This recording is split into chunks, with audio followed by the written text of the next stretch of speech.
Alright everyone, welcome back to another video. Last time we left off at the Federalist period, Washington and Adams, talking about the first two presidents and kind of that early period with the very much Federalist power. Showing many very nice and interesting pictures. But we're now on to Jefferson and the Revolution of 1800. In the election of 1800, Jefferson, the candidate of the Republican Party, not the President Republican Party, which was born in 1854, defeated Adams, the incumbent, supported by the Federalists. But an unexpected obstacle arose.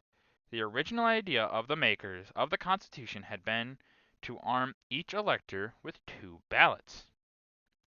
The one with the highest vote to be president, the next highest vice president. Party discipline Party discipline put an end to this. All the victorious electors voted for Jefferson and Aaron Burr, most of them intending Jefferson to be the higher post. But legally, there was a tie, and the election, according to the Constitution, went to the House of Representatives. Some embittered Federalists wanted to support Burr in order to keep out their chief adversary, Jefferson. But Hamilton vetoed that plan. He regarded Jefferson as dangerously liberal, but honest and patriotic. Burr he considered a mere intriguer. So, Jefferson was elected, and the Constitution amended to provide that the electors should vote separately for president and vice president. Never again was there a tie. But the vice president has, while the president lives, only the tame duty of presiding over the Senate. Therefore, the vice presidency ceased to be a coveted office. The party nomination for the post has been often refused, and the majority of its occupants have been rather mediocre men, chosen from a geographical balance on the party ticket, or to appease some discontented faction. Aaron Burr was, if not the most sinister, at least the most controversial figure who ever came within reaching distance of the presidency. He killed Hamilton in a duel to avenge an insult, and he was tried in Jefferson's time for a conspiracy to erect some sort of personal empire in the West. He was acquitted and may be entitled to the benefits of the doubt.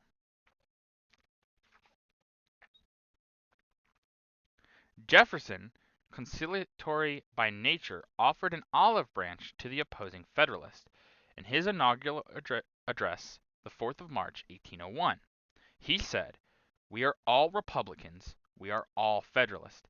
Peace, commerce, and honest friendship with all nations, entangling alliances with none. The supremacy of the civil law over the military authority. Economy in the public expense, encouragement of agriculture, and of commerce as its handmaiden." There was little fault anyone could find with this, though some Federalists might doubt how long the stream of rural peace and plenty could hold its own amid a world in arms. All agree that Jefferson's greatest achievement in the presidential chair was the Louisiana Purchase, 1803. Napoleon had obtained the vast territory between the Mississippi River and the Rocky Mountains from Spain. He would have liked to have made this an oversea French empire. But as the British commanded the seas with their navy, this seemed hazardous. Jefferson had French sympathies, but he feared Napoleon's control over the mouth of that main artery of travel, the Mississippi, saying, "If the French controlled New Orleans, we must marry ourselves to the British."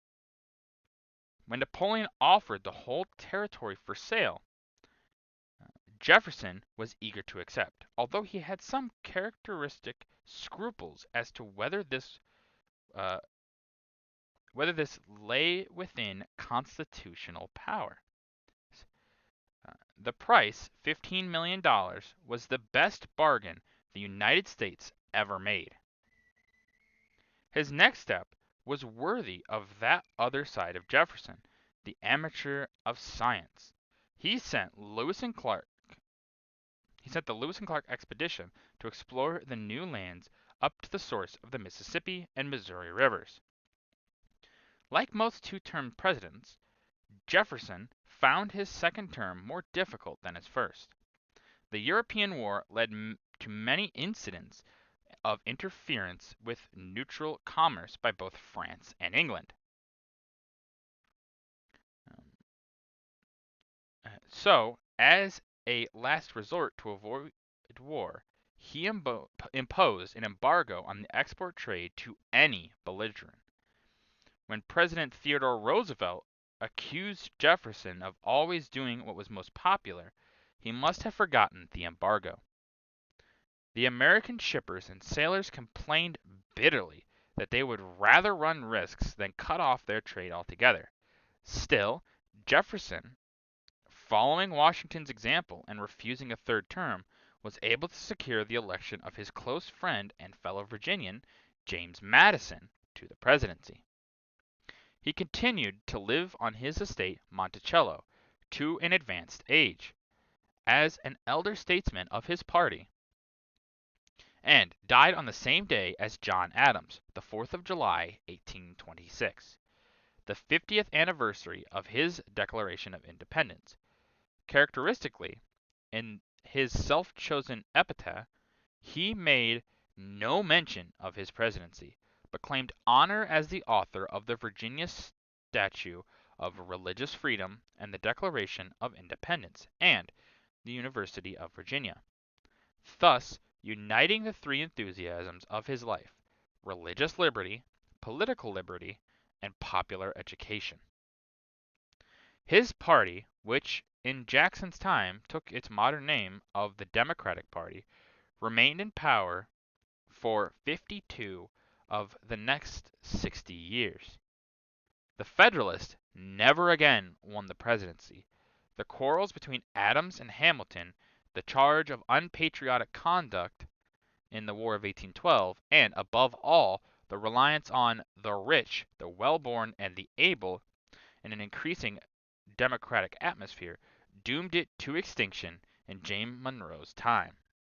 But the Federalists had, perhaps, some vicarious satisfaction in the adoption by the victorious Democratic Republicans of some Federalist policies. Originally a states' rights party, the Jeffersonians, long in power, came to look more indulgently on federal tariffs, federal banks, and other extensions of nationalism. Yeah, they talked, obviously, I think it's funny, they mentioned, oh, Jefferson and the Revolution of 1800, but they just mostly talked about Jefferson, which is obviously very important. Jefferson is a very important founding father. He really shapes a lot of the United States. His election against him and the race against Aaron Burr really does shape a lot of modern American politics, because there was the vice presidency, as it is now, even as it was back then, just wasn't as important. But if you became vice president, it means you were pretty close to being president. So people would run for president and then, oh, hey, vice president. But now it's kind of like, well, we elect vice presidents, so most people didn't want to be it. And a lot of times they would put people in the vice presidency that was a way to get rid of them. A good example of that, actually, funnily enough, they talk about him, is Theodore Roosevelt. Theodore Roosevelt was the governor of New York, governor of New York, or the mayor of New York City. I can't remember which one now. Of course, it's going to bother me now, but either way, he was in a position in New York, and he was, let's just say, not the most well liked by a lot of people because of certain qualities he had. So they tried to get rid of him by putting him in the vice presidency. Well, that's all great and dandy, and it will be great and dandy after the time of Aaron Burr and all that for a long time. It's a good way to get rid of someone. Except in the unfortunate case that the president just happens to die. We'll probably get to that when we get to that period in time, but yeah, it's just kind of funny. But Jefferson also, yeah, he does a lot of things, and he's very much a good example of a man that is more complex than just how he would seem. For instance, Jefferson disliked slavery, thought it was abhorrent, thought it was gross, had slaves, committed some of the most abhorrent stuff during slavery, but he had those two views. Um, Jefferson, who was very much less federal power and things like that, did a lot of things for federal strength and for many things that were more like Washington, which is a lot more against what people would think of Jefferson. He's a very complicated man, as most men are in history. Most people in general are in history. They're more complicated than the labels sometimes we give them. Just how it is. But now we'll get into the pictures. So at the top, Aaron Burr, the third Vice President of the United States. Burr was later involved in a plot to take New York and New England out of the United States. That one right there. It's Aaron Burr. Yeah, Aaron Burr, um, he has both a favorable and unfavorable view now. Um, just once again, one of those complicated figures. Eh, how much of what they say about the plot is true? Partially true, but obviously he's more well known for his duel with Alexander Hamilton, and obviously the death of Hamilton. Funnily enough, today the descendants of Burr and Hamilton actually get together and hang out. So bear the old hatchet there. And above, so right here, is Alexander Hamilton. Learned of the plot, exposed Burr, and was challenged and killed in a duel with Burr. Yeah, it's kind of crazy to think that he never became president. I would say there was a good chance at some point for Alexander Hamilton to become president, but his reputation kind of gets besmirched a little later on, gets kind of dragged through the mud for pretty valid reasons. And then obviously he dies in the duel with Aaron Burr. So really, I say with that, his chances of ever becoming president kind of go up in the wind, of course, but would have been interesting if he had become president. At the left here, Thomas Jefferson preparing to depart for his inauguration in 1801. He's got his horse, ready to go become president. And obviously Jefferson will have 2 terms, like they say, a lot of times it's kind of hard to get that third term. That's really why it didn't happen, because there was no rule against it until after Franklin Delano Roosevelt, and it just didn't really happen because by the third term, a lot of presidents are just way too unpopular, um, things like that. So it just typically didn't happen. Although realistically, there could have been a chance for a lot of these presidents to become presidents for a third term, but they never thought about it in a way that could have benefited them. For example, if you were president, let's say, for a term, maybe 2, okay, then you leave for a bit. A lot of times people tend to look back in the past and be like, oh, things were better. Well, if you come back maybe 5 years, 6 years, or 2 presidential terms later, let's say, so 8 years later, you probably could run again and maybe win because people look back and be like, oh, things were maybe better back then, even though in hindsight, they'll think, oh, it was so much better, but it might not have been.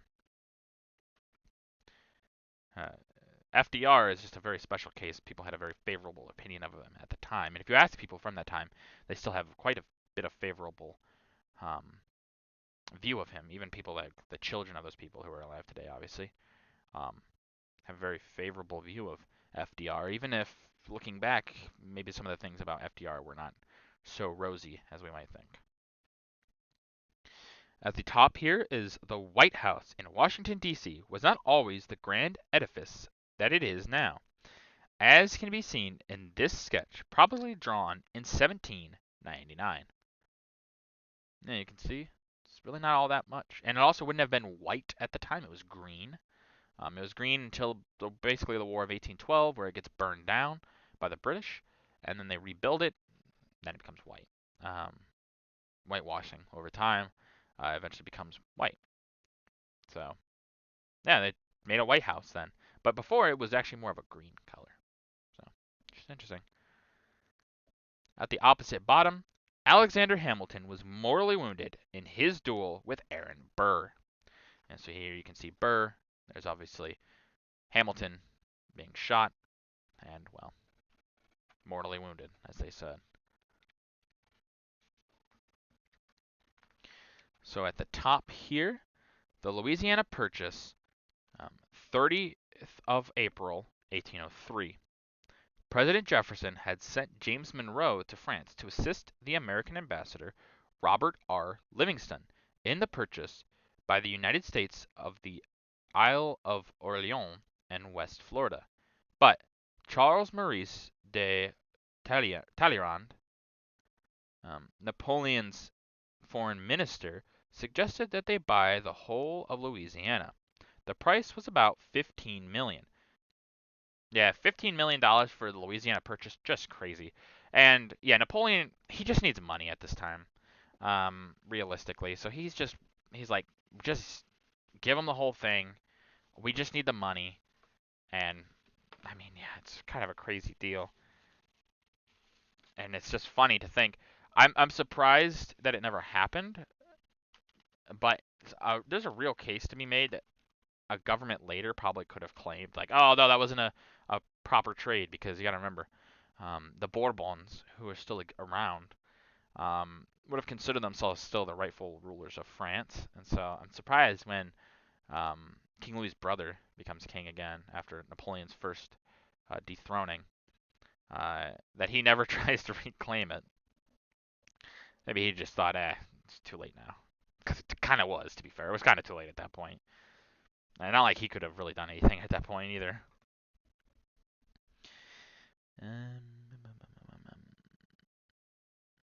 At the bottom here is Meriwether Lewis, one of the leaders of the Lewis and Clark expedition into the Northwest, into the far Northwest. The expedition left St. Louis the 14th of May, 1804, explored to the mouth of the Columbia River, and was back in St. Louis in September 1806. The Lewis and Clark expedition, obviously very important for mapping the U.S. and like what would become the U.S. And it gives a lot of information. Jefferson and all of them, when they come back, when Lewis and Clark come back, they get a lot of information that they didn't know. Obviously, Lewis and Clark get a lot of help from obviously a Native American woman, Sacagawea, who was very helpful on their journey, and they really couldn't have done it without her. Sadly, these two kind of have a little bit of a sadder end to their lives. It's very, very unfortunate. If you ever can look into it, it's one of those very sad stories about what happened to these guys. In the center top, right there, Napoleon Bonaparte's authorization for the sale of Louisiana to the United States. Man, crazy to think we have this. We even have Bonaparte's signature and everything. Look how fancy all this is. Crazy. At the top right here, a cartoon entitled Embargo. The turtle symbolizes the embargo, and Jefferson is encouraging it. Ogroambe is embargo spelled backwards. And you see Jefferson there. It's the Ogroambe. Yeah, people didn't like it, but to be fair, it was not a bad idea, realistically. And above, right here, is a view of New Orleans at the time of the purchase. It's a very well-developed city. And technically, if you want to say it how the French would have said it, it's New Orleans, because Orleans is the province, New Orleans. So now I'm not sure how they would have said it, because there's a little bit of Cajun mixed in there. So New Orleans, I don't know, but yeah, New Orleans, very important city today, still, obviously. So it's funny that this is all they really wanted to purchase. They wanted to purchase this in Florida. So, but that's going to do it for this video. If you guys liked the video, leave a like. If everyone is going to improve these videos, leave a comment down below. I always appreciate your feedback. And as always, subscribe. It really does help out the channel. Thank you.